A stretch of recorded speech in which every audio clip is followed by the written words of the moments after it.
जय हिंद एवरीवन। तो आज हम लोग इस वीडियो में जीवों की विविधता पाठ के लघुतर क्वेश्चन के आंसर एनालिसिस करेंगे, है ना। तो पहला क्वेश्चन से शुरू करते हैं। कोशिश करेंगे कि जो 50 क्वेश्चन हैं सबका आंसर हो सके, है ना।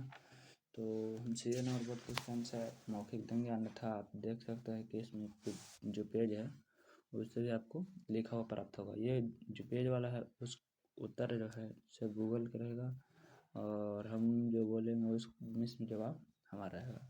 जैसे कि पहला क्वेश्चन है, लघुत्तरीय प्रश्न है तो कम से कम 20 से 30 शब्द में आंसर होना चाहिए, ठीक है। तो पहला क्वेश्चन है हमारा, वर्गीकी से आप क्या समझते हैं, ठीक है। तो वर्गीकी से आप क्या समझते हैं, इसका सही आंसर होगा, है ना। कि देखो, वर्गीकी कहने का मतलब होता है बंटवारा, ठीक है ना। तो वर्गीकी के कहने का मतलब होता है कि जब किसी जीव को संख्या बहुत ज़्यादा बढ़ जाता है तो उसका वर्गीकरण करना बहुत जरूरी होता है ना। तो उसके अध्ययन के लिए हम लोग वर्गीकरण करते हैं, उसे अलग अलग शाखा में बांटते हैं, जिसे हम लोग वर्गीकी कहते हैं, ठीक ना। अच्छा, इनके जनक, वर्गीक के जनक किसे कहते हैं, तो कैरोलस लिनियस को वर्गीक का जनक कहा जाता है। इतना लिखेंगे, ठीक है। इसके बाद हमारा दूसरा क्वेश्चन है, वर्गीकरण की इकाइयों के नाम लिखें, है ना। तो वर्गीकरण के इकाइयों का नाम क्या है, तो वर्गीकरण के इकाइयों का नाम निम्नलिखित है, इस प्रकार से करके लिखेंगे, है ना। और RH हिस्टिचेस्कर के अनुसार से जो 5 प्रकार था, है ना, मोनेरा, प्रोटिस्टा, कवक, पादप जगत और फिर स्तनधारी मैमेलिया, ये सब 5 के नाम लिख दें, ठीक है। तो इस प्रकार से लिख सकते हैं कि आपको जिस वैज्ञानिक के अनुसार से 2 भाग, 3 भाग, 4 भाग, 5 भाग ज्ञात, तो उसको लिख देंगे कि किंगडम, फाइलम, क्लास, ऑर्डर, परिवार, जेनस, प्रजाति, ये सब भी देख सकते हैं, ठीक है ना। अच्छा, इसके बाद तीसरा क्वेश्चन है, 5 जगत का वर्गीकरण का आधार क्या है ना। तो 5 जगत के नाम कुछ इस प्रकार से हो जाएगा, है ना। कि पहला Monera, protista, fungi, Plantae, Animalia, ठीक है ना। इस प्रकार से, और एक ही जगत में कई प्रजातियां हो जाती है जिनके लक्षण के रूप अलग अलग होते हैं, है ना, उनसे उन्हें पहचान जाता है, ठीक है। इसके बाद अगला क्वेश्चन है हमारा कि कवकों को अलग जगत कहते थे हम लोग। तो 4 तक हो गया था कि कवक को अलग क्यों रखा जाता है ना। तो चौथा क्वेश्चन नहीं था कवक अलग, तो कवक अलग इस प्रकार रखा जाता है क्योंकि यह जीवाणु यूकेरियोटिक जीव है, लेकिन इसे प्रकाश संश्लेषण संभव नहीं है, ठीक है ना। इसलिए इसे कैसे रखा जाता है, अलग रखा जाता है, ठीक है। ये बहुत जल्दी से वृद्धि करने वाला जो है कि जीव भी है। इसके बाद 5वां नंबर क्वेश्चन है, जीवाणुओं को विभिन्न रूपों में नाम लिखें, ठीक है। तो जीवाणु के कई रूप होते हैं, जैसे कि कुकाई, बैसिलस, स्पाइरला, ठीक है, ये सब, ठीक। और इसमें भी ले सकते हैं कुछ जीवाणु लाभदायक होते हैं तो कुछ जीवाणु हानिकारक भी होते हैं, जैसे कि लैक्टोबैसिलस जो होता है दही में पाया जाने वाला जीवाणु, तो हमारे शरीर के लिए लाभदायक होता है। तो कुछ बैक्टीरिया जीवाणु जो रहते हैं हमारे शरीर को नुकसान पहुंचाते, बीमारी फैलाते, ठीक ना। इतना लिखेंगे। इसके बाद है अगला क्वेश्चन कि पादप जगत के प्रमुख वर्ग कौन है, इस वर्गीकरण का क्या आधार है, ठीक ना। तो पादप जगत के प्रमुख वर्ग निम्नलिखित है, पहला Thallophyta, bryophyta, pteridophyta, gymnosperm, angiosperm, है ना। इतना लिखेंगे, ठीक है। अच्छा, इसके बाद लिख देंगे कि पादप जगत का सबसे बड़ा समूह जैसे थैलोफाइटा है, ठीक है। और ये थैलोफाइटा जैसे सबसे निचले स्तर पर पाया जाने वाला पौधा है, ठीक है।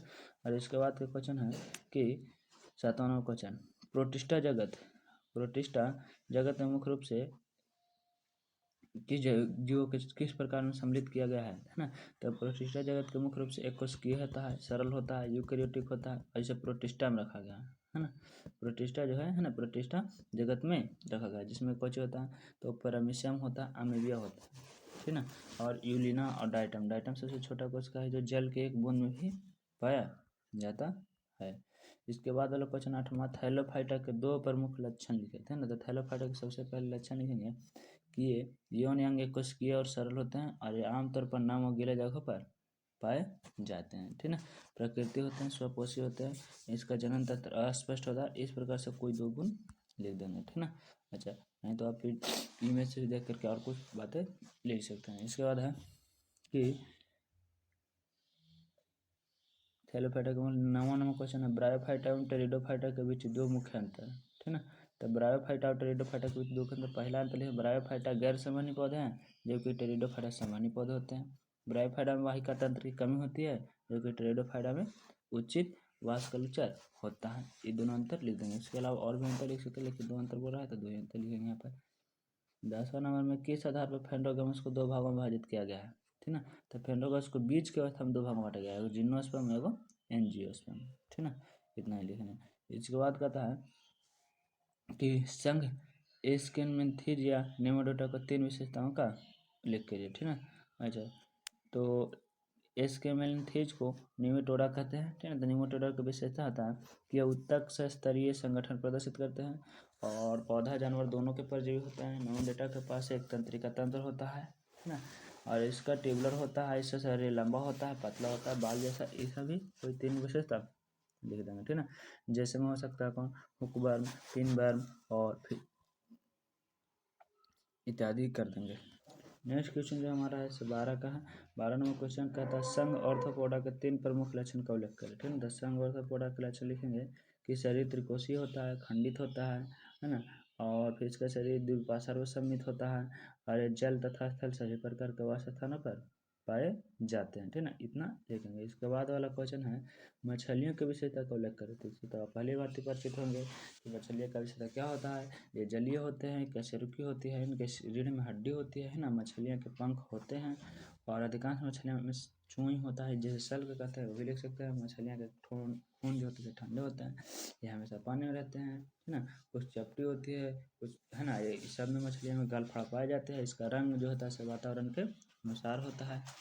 देखिए 14 नंबर क्वेश्चन है हमारा कि संघ कोडेटा की 3 प्रमुख लक्षण को लिखें, ठीक है। संघ कोडेटा का लक्षण होता है कि इसका जो है ना, कि इसमें 5 वर्ग जो होते हैं, मछली, उभयचर, सरीसृप, पक्षी, स्तनधारी, ये समझाता है ना। ये सब के बच्चे जो होते हैं जो एक तंत्रिका तंत्र से प्रभावित होते हैं। दूसरा में कि ग्रीष्मी होता है, ठीक ना, और इसका गुद्दा पूंछ पाया जाता है, और फिर इसमें थायराइड ग्रंथि पाई जाती है। इस तरह से 5 गुण को दिखेंगे, ठीक ना।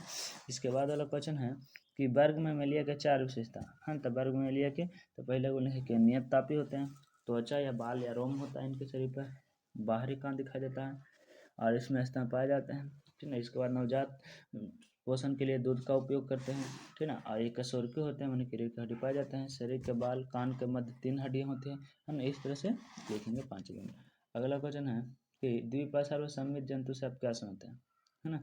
तो द्विपार्श्व सममित जंतु कहने का मतलब है ना, कि वैसे जंतु जिनका शरीर दोनों भागों से ऊपर या नीचे होता है, बाएं रूप से भाग के जब काटा जाए तो दोनों भाग एक समान हो, तो उसे द्विपार्श्व जंतु कहते हैं, ठीक है। इसके बाद है 17 नंबर क्वेश्चन, जो कि देखने में तो बहुत लंबा है, ठीक है।